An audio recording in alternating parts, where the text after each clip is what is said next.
இன்றே டவுன்லோட் செய்து உங்கள் ஃபேவரட் ஷோக்களை என்ஜாய் பண்ணுங்க. அண்ணே, நம்ம பரம்பரை நகை தான் நம்ம கிட்ட இருக்கான்னு தெரியல. எனக்கு சந்தேகமா இருக்கு. ஒரு தடவை அதை செக் பண்ணி பாத்துடலாம்ல? இல்ல, நான் யாரையும் குறை சொல்றதுக்காக இந்த மாதிரி சொல்லல. நம்ம வீட்டு நகை பத்திரமா இருக்கணும்ல, அதுக்காக சொல்றேன். எதுக்கு இப்படி ஒரு சந்தேகம் உனக்கு வந்தது? ஐயோ, நான் வீட்ல யாரையும் சந்தேகப்படலண்ணே. நம்ம வீட்ல விசேஷம் நடக்கும் போதெல்லாம் நம்ம வீட்டுக்கு நிறைய பேர் வருவாங்க. வந்தவங்க கூட யாராவது மாத்தி எடுத்துக்கலாம்ல. ஒரு தடவை ஊர்ஜிதப்படுத்திக்கலாமே. சந்தேகங்கிறது வரக்கூடாது.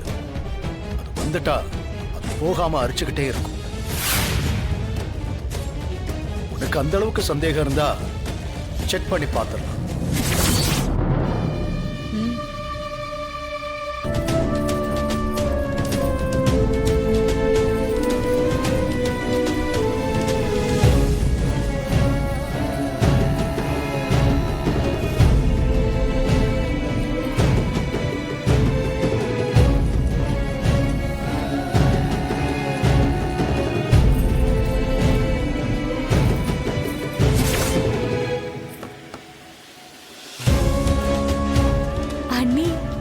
நல்லா மாட்ட போறாங்க. நான் நல்லா செக் பண்ணி பார்த்துட்டேன். இது எல்லாமே சுத்தமான தங்கம்யா.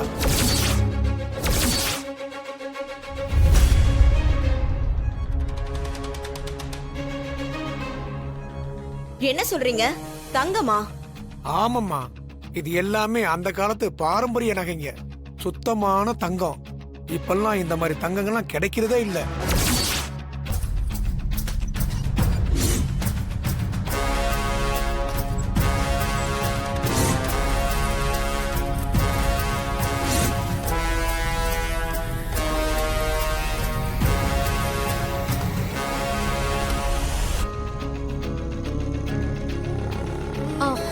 நல்லா செக் பண்ணி பாத்தீங்களா? ஏய், அவர் தான் சொல்லிட்டு இருக்காருல எல்லாம் தங்கம் தான்னு. அப்புறம் என்ன உனக்கு தனியா சந்தேகம்? இத நாங்களும் சொன்னோம். பத்மாதான் ஏதோ எக்ஸ்ரே கண்டு வச்சிருக்கிற மாதிரி பார்த்த உடனே கவரிங்னு சொன்னா. ஆளை பாரு. இல்லைங்க, அது பார்க்க அப்படிதான் இருந்துச்சு. ஏய், அதான் தங்கன்னு தெரிஞ்சிருச்சுல்ல. இதுக்கு மேல நீ எதுவும் சொல்ல தேவையில்லை. கொஞ்ச நேரம் அமைதியா இருக்கு.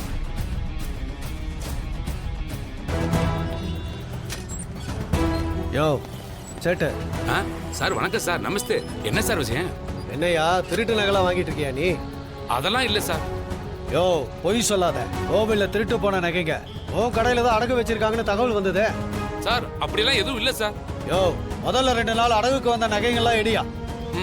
சரிங்க சார்.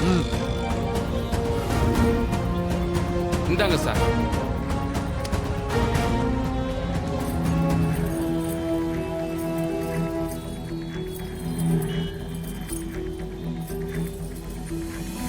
சார், கோயில்ல சொன்ன அடையாளம் எல்லாம் கரெக்டா இருக்கு சார். கோயில் நகை தான் சார் இது. யோ சேட்டு, என்ன தைரியம் இருந்தா கோயில் நகையை வாங்கி வச்சிருப்ப நீ. வாயா ஸ்டேஷனுக்கு. சார் எனக்கு எதுவும் தெரியாது சார். சார், ஊர் பஞ்சாயத்து தலைவர் ரகுராம் சாருடைய சம்சாரம் ஜானகி அம்மா தான் சார் வந்து நேத்து 10 லட்சம் ரூபாய்க்கு நகையை அடமானம் வச்சு வாங்கிட்டு போனாங்க. உண்மையை தான் சொல்றியா? ஆமாங்க சார். அவங்க சைன் பண்ண ரசீது கூட என்கிட்ட இருக்கு சார். இருங்க, எடுத்து தர்றேன்.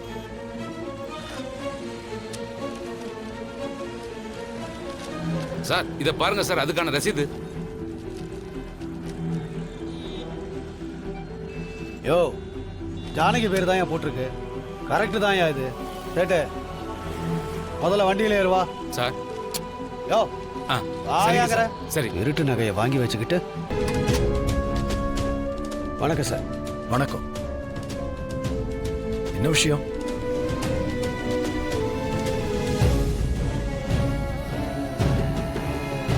சார், இங்க ஜானகிங்கிறது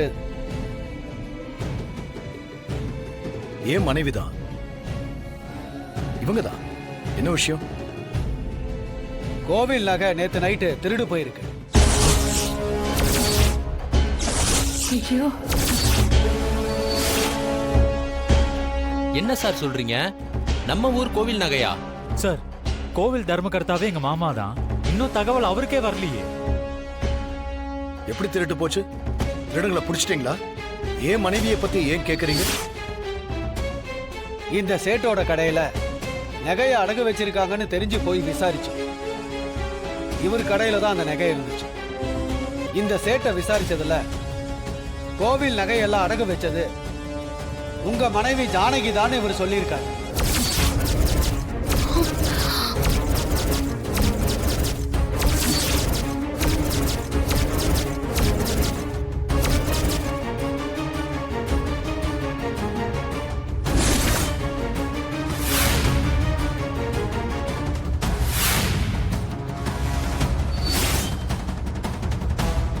சார் என்ன சொல்லிக்கிட்டு இருக்கீங்க? ஏன் மனைவியா? ஆமா சார், இந்த சேட்டு வாக்குமூலம் கொடுத்திருக்காரு சார்.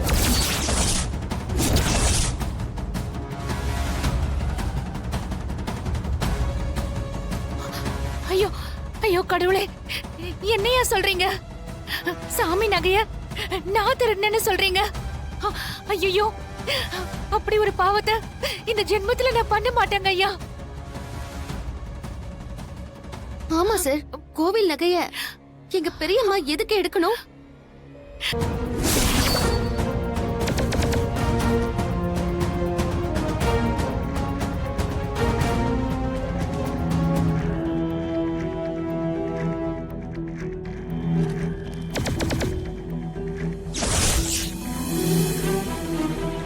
ஆமா, இது அக்காவுடைய சைன் தான்.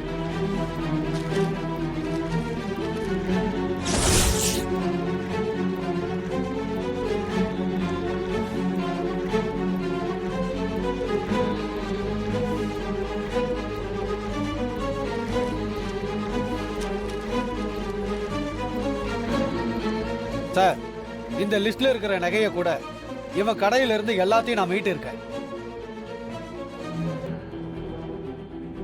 ஏமா உங்க வீட்டு நகைன்னு சொன்னீங்க, ஆனா அது கோயில் நகையா இருக்கு. என்னை இப்படி மாட்டி விட்டீங்களாமா? அட பாவி, ஏன் இவ்ளோ அநியாயமா பேசுற? நான் கழுகிடும். அண்ணி, அந்த சேட்டு சொல்றதெல்லாம் விடுங்க. ஆனா அவர் கையில ரசீது வச்சிருக்காருல்ல, அதுல உங்க கையெழுத்து தானே இருக்கு.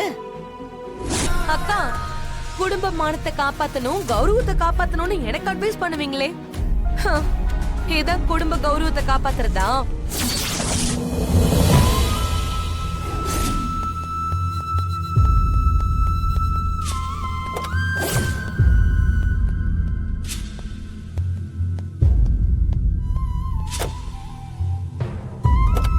இந்த உலகமே உனக்கு எதிரில் நின்று சாட்சி சொன்னாலும் என் மனசுக்கு தெரியும் நீ எந்த தப்பும் பண்ணிருக்க மாட்டேன்னு. நீ உள்ள இருக்கிறது நானே உள்ள இருக்கிறதுக்கு சமம். நீ மாசில்லாத மாணிக்கம் ஜானகி. உன் மேல எந்த கரையும் படாம உன்னை நான் காப்பாத்தி கூட்டிட்டு வருவேன்.